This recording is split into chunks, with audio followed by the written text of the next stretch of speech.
Harare, Zimbabwe. President Robert Mugabe, who has ruthlessly ruled Zimbabwe for nearly 4 decades as one of Africa's last liberation leaders still in power, was under house arrest on Wednesday, hours after the military announced it had taken him into custody in what appeared to be a coup.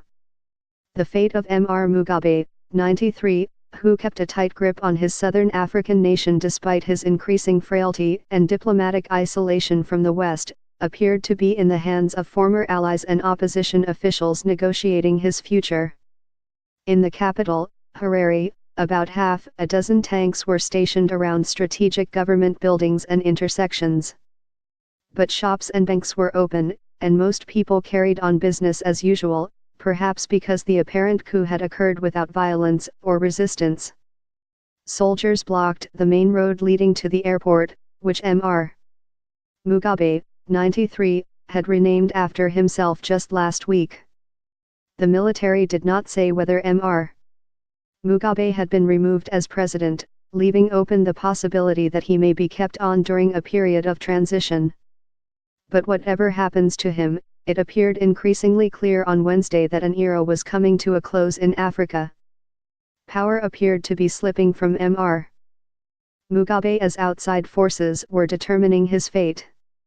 For nearly 4 decades, Mr. Mugabe exercised unrivaled authority by distributing healthy doses of power, land, and fear. He crushed dissent by overseeing the massacre of thousands of civilians in the 1980s and effortlessly outmaneuvered both rivals in his party and in the opposition. His dominance was so overwhelming that, even in his 90s and weakened by age, potential successors showed extreme deference, choosing to stay quiet until his eventual death.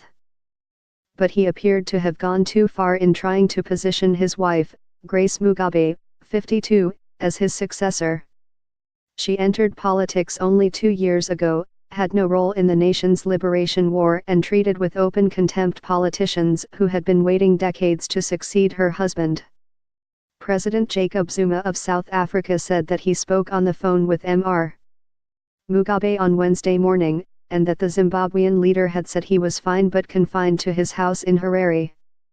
Emmerson Mnangagwa, the vice president who was ousted by Mr.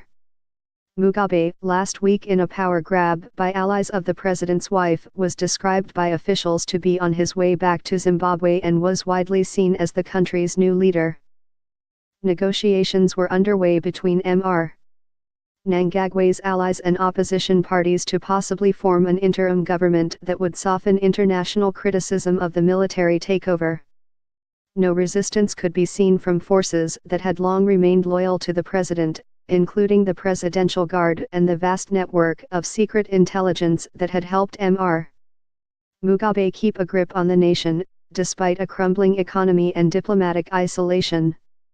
A soldier mounting a military tank at a major intersection said, "We are here to put things right in the country." Mr.